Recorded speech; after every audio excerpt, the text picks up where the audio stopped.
Well, Monsignor Kelly, it's a pleasure to be here. This is just a couple of Seton Hall Prep grads talking here. Right, exactly. I'm 1978. You're 1957. Yeah. What year did you start here as a guidance counselor?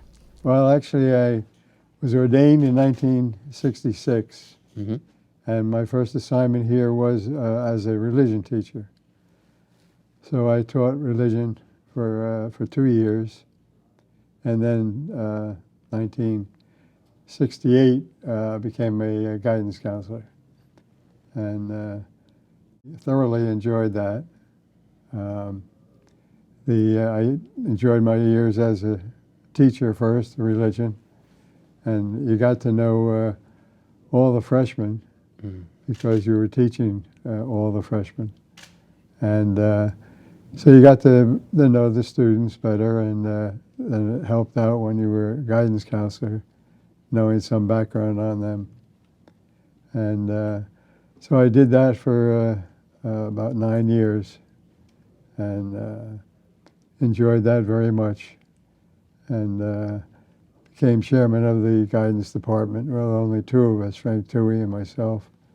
And I did the seniors at that point, and did the college placement, helping the students find what college they would best fit at, and enjoyed that very much as well, meeting with them and their parents. So take me back to 1966 when you did join the prep as a religion teacher. What was in your mind? What were your hopes? What were your wishes starting out at that point? Yeah.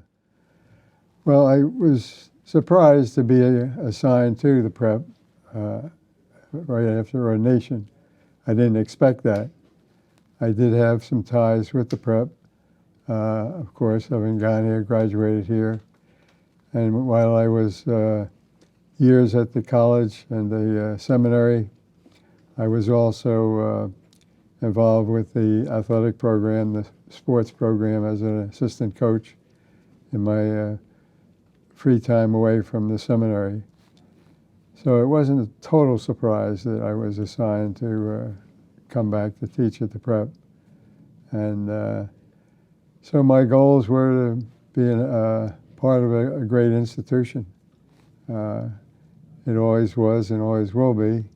And it was so nice to have the opportunity to come back and to serve where I went to school, and to pass on what I learned at the school. Well, it sounds like the prep had quite an impact on you when you were a student here. What kind of impact was that? It was a spiritual impact. While I was going through the school, all the 4 years, I tried my best academically and spiritually to do a good job as a young man. But I was not thinking of priesthood at that point while I was going through the prep. And it was only after I graduated and went off to Fairfield University in Connecticut that I began to realize that maybe God was calling me to something different than the finance world, which I was studying in college.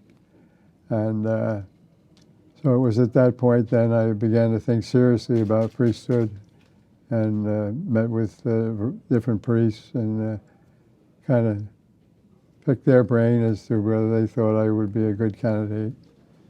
And it worked out that I should give it a go.